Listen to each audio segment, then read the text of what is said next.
നിറവിലേക്ക് സ്വാഗതം. കർത്താവിൻ്റെ കയ്യിലെ ഒരു പെൻസിലാണ് ഞാൻ. കർത്താവ് ഞാനാകുന്ന പെൻസിലിനെ ചെത്തിക്കൂർപ്പിക്കും. ഇഷ്ടമുള്ളിടത്ത് ഇഷ്ടമുള്ളത് എഴുതും, പടം വരയ്ക്കും. ചിത്രം നന്നായാൽ ചിത്രകാരനെയല്ലേ നാം പ്രശംസിക്കാറ്? പെൻസിലിനെ അല്ലല്ലോ. എല്ലാ ബഹുമതിയും എന്നെ ഉപയോഗിച്ച കർത്താവിനുള്ളതാണ്. വിശുദ്ധ മദർ തെരേസയുടെ എളിമയുള്ള ഈ വാക്കുകൾ നമുക്കും മാതൃകയാക്കാം. അൽക്ക ബെഞ്ചമിൻ ആലപിക്കുന്ന മനോഹരമായൊരു ഗാനത്തോടെ നമുക്ക് ആരംഭിക്കാം.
ഉമ്മ മറന്നാലും എല്ലാം തകർന്നാലും കൈനീട്ടിയെത്തും സ്നേഹതാരുണ്യമേ.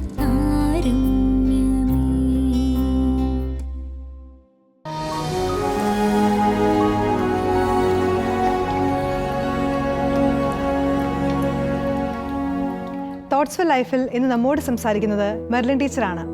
ഞാൻ ആരാണെന്ന് നിങ്ങൾ ചിന്തിച്ചിട്ടുണ്ടോ? ഇല്ലെങ്കിൽ ഇതൊന്ന് കണ്ടു നോക്കൂ.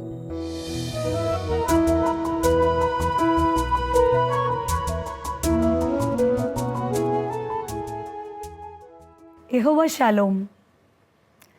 നസ്രായനായ യേശുക്രിസ്തുവിൻ്റെ സമാധാനം എല്ലാവരോടും കൂടെ ഉണ്ടായിരിക്കട്ടെ എന്ന് ആദ്യമേ തന്നെ പ്രാർത്ഥിക്കുന്നു, ആശംസിക്കുന്നു.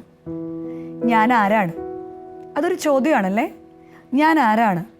എന്നിലേക്ക് തന്നെ നോക്കാം, ഞാൻ ആരാണ് എന്ന്. ഒരിക്കൽ ഒരു എയ്റോപ്ലെയിൻ യാത്രയാണ്. എയ്റോപ്ലെയിൻ യാത്രയുടെ ഇടയിൽ സുഗമമായി പോയിക്കൊണ്ടിരുന്ന ആ ഫ്ലൈറ്റിൽ പെട്ടെന്നൊരു അനൗൺസ്മെൻറ്റ് വരികയാണ്. Due to the bad weather flight കൺട്രോളിൽ നിന്ന് പോയിക്കൊണ്ടിരിക്കുകയാണ്. എല്ലാവരും സീറ്റ് ബെൽറ്റുകൾ ഇടുക, എല്ലാവരും അനങ്ങാതെ ഇരിക്കുക. പെട്ടെന്ന് തന്നെ ആളുകളെല്ലാം വല്ലാതെ പേടിച്ചു. അവരെല്ലാം സീറ്റ് ബെൽറ്റുകൾ ഇട്ടു. അവരെല്ലാം ഇങ്ങനെ ഭയന്നിരിക്കുകയാണ്. വല്ലാതെ ഫ്ലൈറ്റ് അനങ്ങുകയും തിരിയുകയും ഒക്കെ ചെയ്യുന്നുണ്ട്. അതിനകത്തിരുന്ന ആളുകൾക്ക് വല്ലാതെ ഭയം ഉണ്ടാകാൻ തുടങ്ങി. എങ്ങനെ ഇതിൽ അതിജീവിക്കണമെന്ന് ചിന്തിച്ചുകൊണ്ടിരിക്കുകയല്ല, അവരുറക്കെ കരയുകയാണ് ചെയ്യുന്നത്. എല്ലാവരും താന്താൻ്റെ ദൈവത്തെ വിളിച്ച് ഉറക്കെ നിലവിളിച്ച് കരഞ്ഞുകൊണ്ടിരിക്കുമ്പോൾ ഒരാൾ കാണുകയാണ് തൻ്റെ അടുത്തിരിക്കുന്ന കുട്ടി. അവനിങ്ങനെ കളറിംഗ് ബുക്കിൽ കളർ ചെയ്തുകൊണ്ടിരിക്കുകയാണ്. ഫ്ലൈറ്റ് അങ്ങോട്ടും ഇങ്ങോട്ടും അനങ്ങുന്നതനുസരിച്ച് അവൻ അങ്ങോട്ടും ഇങ്ങോട്ടും ചരിഞ്ഞ് കളർ ചെയ്തുകൊണ്ടിരിക്കുക. അത്ര റിലാക്സായിട്ട് അവൻ ഇരിക്കുന്നത് കണ്ടപ്പോൾ ഇയാൾക്ക് അന്നേരം ദേഷ്യമാണ് തോന്നിയത്. വീണ്ടും ഫ്ലൈറ്റ് വല്ലാതെ ആടുക ഉലയും ചെയ്യുകയാണ്. എല്ലാവരും ഭയന്ന് ഉറക്കെ നിലവിളിക്കാൻ തുടങ്ങി. ഈ കുട്ടി മാത്രം അനങ്ങുന്നില്ല. അല്പനേരം കഴിഞ്ഞപ്പോൾ അനൗൺസ്മെൻറ്റ് വീണ്ടും വരികയാണ്. ഫ്ലൈറ്റ് നോർമലായി, വെതർ നോർമലായി, നമ്മൾ ലക്ഷ്യസ്ഥാനത്തേക്ക് എത്തുവാൻ ഏതാനും സമയം മാത്രമേ ഉള്ളൂ എന്ന്. എല്ലാവരും വലിയ ആശ്വാസത്തിൻ്റെ അറ്റത്തിൽ അല്ലെങ്കിൽ തീരത്തിലേക്ക് അടുക്കുകയാണ്.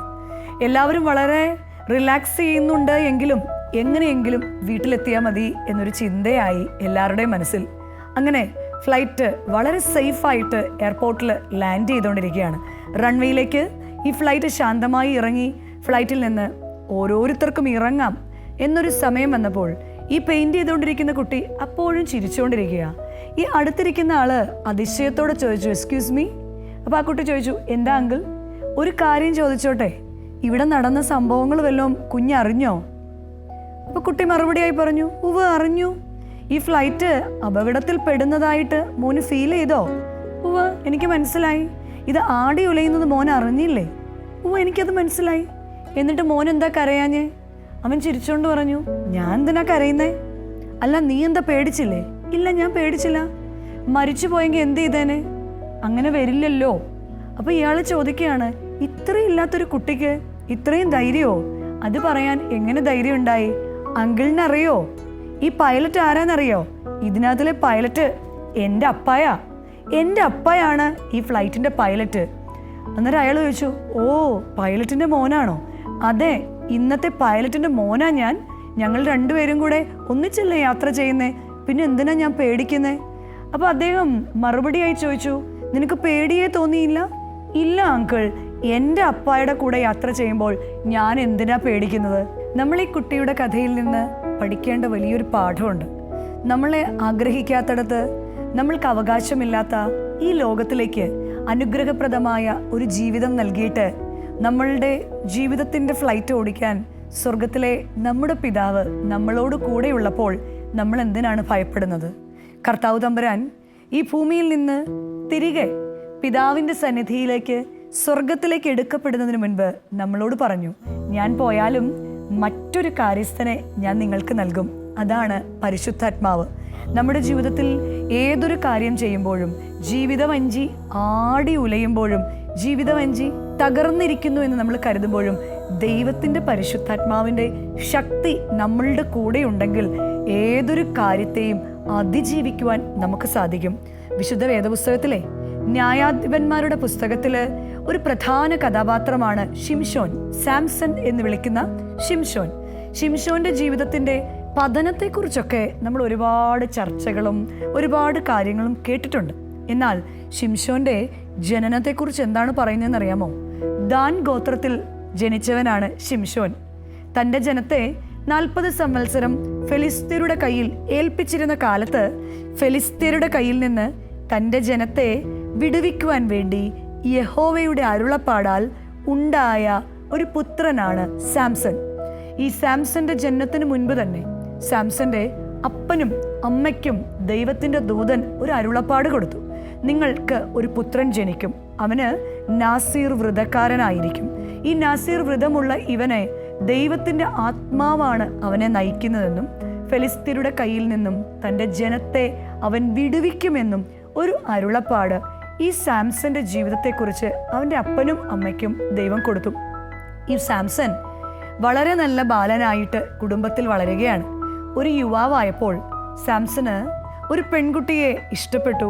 ആ പെൺകുട്ടിയെ കാട്ടിക്കൊടുക്കാൻ വേണ്ടി അപ്പനെയും അമ്മയെയും വിളിച്ചുകൊണ്ട് തിമ്ന എന്ന സ്ഥലത്തേക്ക് പോകുകയാണ്. 14-ാം അധ്യായം ന്യായാധിപന്മാരുടെ പുസ്തകം നാം നോക്കുമ്പോൾ കാണാം, അവിടെ ഈ സാംസൺ ഒരു മുന്തിരിത്തോപ്പിൽ കൂടി കടന്നു പോകുമ്പോൾ ഒരു ബാലസിംഹം സാംസന്റെ നേരെ വരികയാണ്. സാംസന്റെ നേരെ ഒരു സിംഹം അലറി വിളിച്ചുകൊണ്ട് വരുമ്പോൾ ദൈവത്തിൻ്റെ ആത്മാവ് ഈ സാംസന്റെ മേൽ വന്നുവെന്നും സാംസൺ ഈ സിംഹത്തെ ഒരു കുഞ്ഞാടിനെ കീറുന്നത് പോലെ കീറി ദൂരേക്ക് എറിഞ്ഞു എന്നാണ് വേദപുസ്തകം പറയുന്നത്. ആത്മാവിൻ്റെ ശക്തിയാൽ ഒരു സിംഹത്തെ കുഞ്ഞാടിനെ പോലെ കീറി എറിയുവാൻ ഈ സാംസന് സാധിക്കുകയാണ്. വീണ്ടും 15-ാം അധ്യായത്തിലേക്ക് കടന്നു ചെല്ലുമ്പോൾ ഫെലിസ്ത്യ സൈന്യം ഈ സാംസനെ പിടിച്ച് കെട്ടുകയാണ്. ഫെലിസ്ത്യരോടുള്ള പക അവൻ്റെ ഉള്ളിലുള്ളതുകൊണ്ട് ഈ ഫെലിസ്ത്യ സൈന്യം ഈ സാംസനെ പിടിച്ച് കെട്ടിക്കഴിഞ്ഞപ്പോൾ സാംസൺ ഉയരത്തിലേക്ക് നോക്കി പ്രാർത്ഥിക്കുകയാണ്. ഉയരത്തിലേക്ക് നോക്കി പ്രാർത്ഥിക്കുമ്പോൾ ദൈവത്തിൻ്റെ ആത്മാവ് സാംസന്റെ മേൽ വന്നുവെന്നും സാംസനെ കെട്ടിയിരുന്ന കയറ് ഒരു ചാക്ക് ചണം എങ്ങനെ ചാരമായി പോകുന്നോ അങ്ങനെ ബന്ധിച്ചിരുന്ന ബന്ധനം ചാരമായി പോയി എന്ന് വേദപുസ്തകം പറയുന്നു. വീണ്ടും താഴേക്ക് പറയുന്നു, ആ ബന്ധനത്തിൽ നിന്ന് വിമുക്തനായിട്ട് സാംസൺ നടന്നു പോകുമ്പോൾ അവന് വല്ലാതെ ദാഹിക്കുകയാണ്. മരുഭൂമിയാണ്, നീരുറവകളില്ല.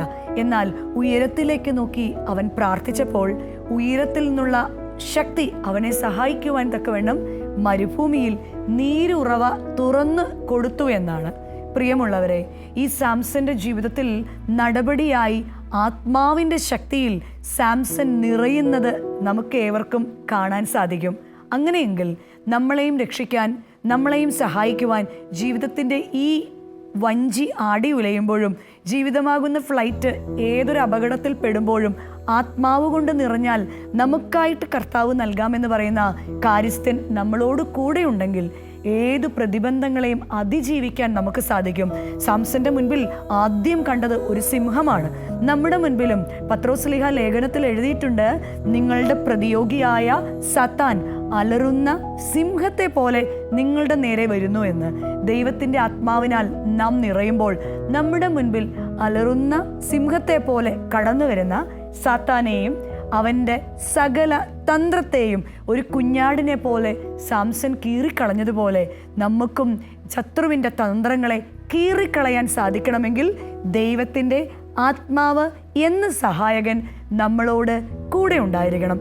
2, സാംസന്റെ ജീവിതത്തിൽ ഫെലിസ്ത്യരാൽ പിടിച്ചു കെട്ടപ്പെട്ടപ്പോൾ ഫെലിസ്ത്യ സൈന്യം കെട്ടിയിരുന്ന കയറ് ദൈവത്തിൻ്റെ ആത്മാവ് ഇറങ്ങി വന്ന് ഒരു ചണ നൂല് പോലെ ചാരമാക്കി കളഞ്ഞു. നമ്മുടെ ജീവിതത്തിലും പല ബന്ധനങ്ങളിലും പെട്ടിരിക്കുന്നവരുണ്ട്. പല ബന്ധനങ്ങളും ഞങ്ങളുടെ ജീവിതത്തെ ഉയർച്ചയിൽ നിന്ന് തടസ്സപ്പെടുത്തുന്നു എന്ന് ഭാരപ്പെടുന്നവരുണ്ട്. അതുകൊണ്ടാണ് ഞങ്ങളുടെ വീട്ടിൽ ഇങ്ങനെ പ്രശ്നങ്ങൾ ഉള്ളത് എന്ന് പറയുന്നവരുള്ളത്. അങ്ങനെയെങ്കിൽ നമുക്ക് പ്രാർത്ഥിക്കാം, ദൈവത്തിൻ്റെ ആത്മാവേ. ദൈവത്തിൻ്റെ ആത്മാവിൻ്റെ പ്രത്യേകത എന്താണ്? ആദിയിൽ പെന്തിക്കോസ്തയുടെ അനുഭവത്തിൽ അഗ്നിനാവ് പോലെയാണ് പരിശുദ്ധാത്മാവ് ഇറങ്ങി വന്നത്, അല്ലേ? പരിശുദ്ധാത്മാവ് തീയാണ്. ഈ തീയായ പരിശുദ്ധാത്മാവ് ഇറങ്ങി വന്നാൽ ഏത് ബന്ധനത്തെയും അതിജീവിക്കാൻ അങ്ങനെ മാത്രമേ നമുക്ക് സാധിക്കുകയുള്ളൂ. അങ്ങനെയെങ്കിൽ നമ്മുടെ ജീവിതത്തിൽ ബന്ധനങ്ങളുണ്ട്, നമ്മുടെ ജീവിതത്തിൽ പ്രശ്നങ്ങളുണ്ട് എന്ന് വിചാരിക്കുന്ന മേഖലയിലേക്ക് ദൈവത്തിൻ്റെ ആത്മാവേ, സാംസന്റെ മേൽ ഇറങ്ങിയ ദൈവത്തിൻ്റെ ആത്മാവേ, ഞങ്ങളുടെ മേൽ ഇറങ്ങണമേ. ആര് ബന്ധിച്ചാലും, ആര് തടസ്സപ്പെടുത്തിയാലും, എങ്ങനെയെല്ലാം ജീവിതത്തിൻ്റെ വഞ്ചി ആടി ഉലഞ്ഞാലും ഞാൻ തകരില്ല. കാരണം എന്താണ്? സാംസന്റെ കയറിനെ ചാരമാക്കിയ പരിശുദ്ധാത്മാവാകുന്ന അഗ്നിയുടെ ശക്തി നമ്മളുടെ ഓരോരുത്തരുടെയും ജീവിതത്തിലേക്ക് വരുമ്പോൾ ബന്ധനങ്ങളില്ലാതെയാകും. നമ്മളുടെ അനുഗ്രഹത്തിൻ്റെ സ്രോതസ്സുകൾ അടഞ്ഞുപോയി എന്ന് ഭാരപ്പെടുന്നവരും നമ്മളുടെ ഇടയിലുണ്ട്. സാംസന്റെ മുൻപിൽ മരുഭൂമിയിൽ വെള്ളത്തിൻ്റെ ഉറവയെ തുറന്നു കൊടുത്തവനായ നമ്മുടെ ദൈവത്തിൻ്റെ സന്നിധിയിൽ ആ ആത്മാവിനു വേണ്ടി നമ്മൾ പ്രാർത്ഥിക്കുമ്പോൾ അസാധ്യം എന്ന് പറയുന്ന പല മേഖലകളും തുറക്കുന്നതായിട്ട് കാണാം. ആയതിന് ദൈവത്തിൻ്റെ ആത്മാവിൻ്റെ ശക്തി നമ്മളോട് കൂടെ ഉണ്ടാകണം. ഇവിടെ നമ്മൾ കണ്ടു ഈ കഥയിൽ ആ ഒരു എയ്റോപ്ലെയിൻ കാലാവസ്ഥയുടെ വ്യതിയാനത്തിൽ ആടി ഉലഞ്ഞപ്പോഴും അതിനുള്ളിൽ സുരക്ഷിതനായി സന്തോഷത്തോടെ ഒരു കുഞ്ഞിരിക്കുന്നത്. നമ്മുടെ ജീവിതത്തിലും ജീവിത വഞ്ചി ആടി ഉലയുമ്പോൾ, പത്രോസിൻ്റെ വഞ്ചി ആടി ഉലഞ്ഞപ്പോൾ പത്രോസ് ഉറക്ക നിലവിളിക്കുകയാണ്, അയ്യോ രക്ഷിക്കണമേ എന്ന്. എന്നാൽ ആടി ഉലയുന്ന വഞ്ചിയുടെ അങ്ങേ അറ്റത്ത് കർത്താവ് ഉറങ്ങുന്നുണ്ടായിരുന്നു. എപ്പോഴും കർത്താവ് നമ്മളോട് കൂടെയുണ്ട്. എന്നാൽ എന്തിനായിരിക്കും ഈ ആടി ഉലഞ്ഞ് കടലിൻ്റെ നടുവിൽ പത്രോസിനെ കരയാനായിട്ട് കർത്താവ് വിട്ടുകൊടുത്തത്? നമ്മൾ മനസ്സിലാക്കേണ്ട ഒരു കാര്യമുണ്ട്. ഈ ജീവിത വഞ്ചി ചിലപ്പോഴൊക്കെ ആടി ഉലഞ്ഞാൽ മാത്രമേ കർത്താവ് എൻ്റെ വഞ്ചിയിലുണ്ടോ, കർത്താവ് എൻ്റെ ഭവനത്തിലുണ്ടോ എന്ന് ഞാൻ അന്വേഷിക്കുകയുള്ളൂ. അതുകൊണ്ട് കർത്താവ് ഉറങ്ങുന്നില്ല, ഉറക്കം നടിക്കുന്നു മാത്രമേ ഉള്ളൂ. നമ്മുടെ കർത്താവ് ഏത് പ്രതിസന്ധിയിലും, ഏത് പ്രയാസത്തിലും, ഏത് കഷ്ടതയിലും ജീവിതത്തിൽ നമ്മളോടുകൂടെ ഉണ്ട്. അതാണ് ദൈവത്തിൻ്റെ ആത്മാവിനെ ഒരു കാര്യസ്ഥനായിട്ട് നിന്റെ ഭവനത്തിലേക്ക് ഞാൻ അയക്കുമെന്ന് കർത്താവ് വാഗ്ദാനം ചെയ്തത്. അങ്ങനെയെങ്കിൽ ജീവിതത്തിൻ്റെ പ്രശ്നങ്ങളെ, ശത്രുവിനെ കീറിക്കളയുവാൻ ദൈവത്തിൻ്റെ ആത്മാവേ എൻ്റെ ജീവിതത്തിലേക്ക് വരണമേ. ജീവിതത്തിൻ്റെ പ്രശ്നങ്ങളെ, ബന്ധനങ്ങളെ ഇല്ലാതെയാക്കുവാൻ അഗ്നിയായ പരിശുദ്ധാത്മാവേ എന്നിലേക്ക് കടന്നു വരണമേ. ജീവിതത്തിൻ്റെ അസാധ്യതകളിൽ നീരുറവയായ പരിശുദ്ധാത്മാവേ എന്നിലേക്ക് കടന്നു വരണമേ. എന്തെല്ലാം സംഭവിച്ചാലും ദൈവാത്മാവിനാൽ നിറഞ്ഞ് അതിനെ അതിജീവിക്കുവാൻ ദൈവത്തിൻ്റെ ആത്മാവ് എല്ലാവരെയും സഹായിക്കട്ടെ എന്ന് പ്രാർത്ഥിക്കുന്നു, ആശംസിക്കുന്നു. നന്ദി.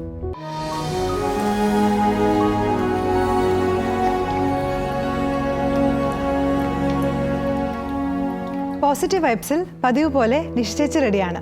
കാണാം പുതിയ വീഡിയോയും അതിലെ ദൈവചിന്തയും.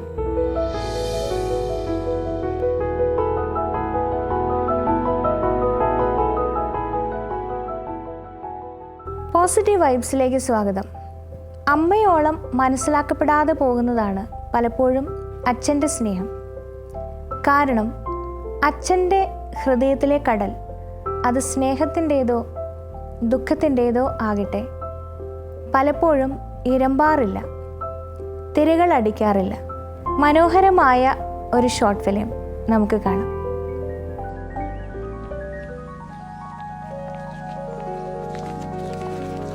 Daddy is the sweetest daddy in the world. Daddy is the most handsome. The smartest.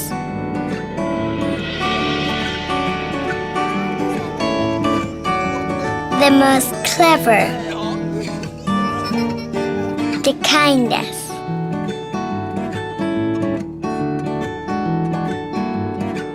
He is my Superman. Daddy wants me to do well at school.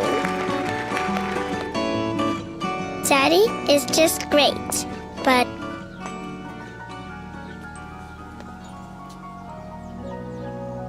he lies.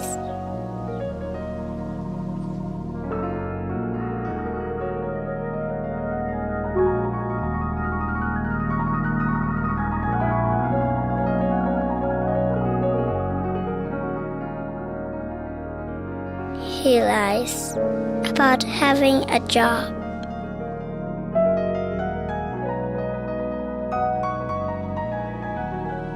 He lies about having money.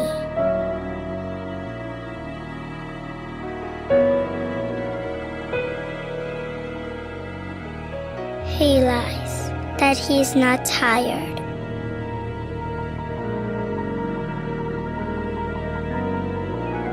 He lies that he is not hungry. He lies that we have everything.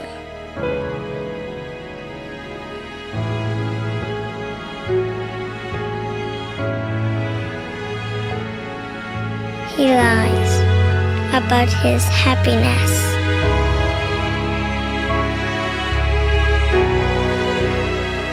He lies because of me.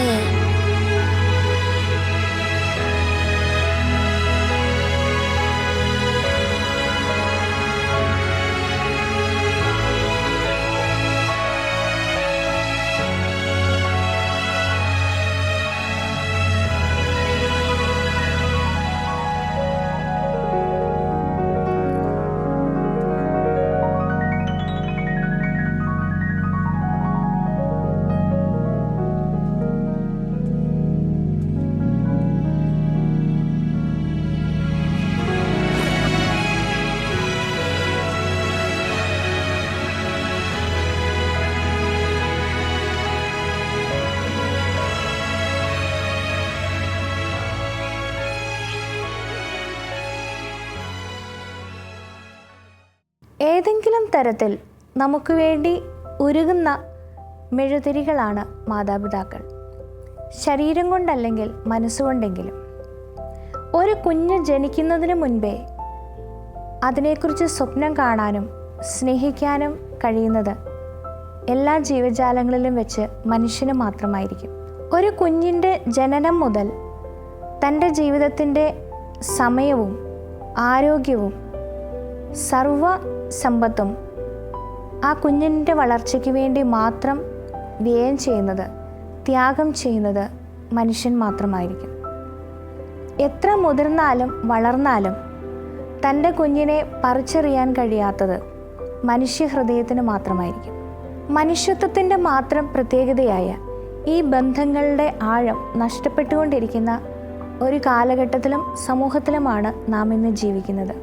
നമ്മുടെ മാതാപിതാക്കൾ തെളിച്ചു വെച്ച നാളങ്ങൾക്കടിയിൽ നിശബ്ദമായി ഉരുകിക്കൊണ്ടിരിക്കുന്ന അവരുടെ ജീവിതങ്ങളെ മനസ്സിലാക്കാനായി നമുക്ക് ശ്രമിക്കാം.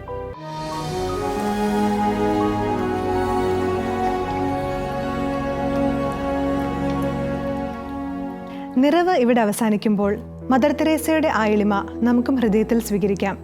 കർത്താവിൻ്റെ ഉപകരണം മാത്രമായി, കർത്താവിന് ഇഷ്ടമുള്ളത് വരയ്ക്കാനുള്ള പെൻസിലായി നമുക്ക് മാറാം. അഭിപ്രായങ്ങൾ അറിയിക്കുമല്ലോ. തിങ്കളാഴ്ച ഇതേ സമയം കണ്ടുമുട്ടുന്നതുവരെ നമുക്ക് പ്രാർത്ഥനയിൽ ഓർമ്മിക്കാം. ഈശോ മിശിഹായ്ക്ക് സ്തുതിയായിരിക്കട്ടെ.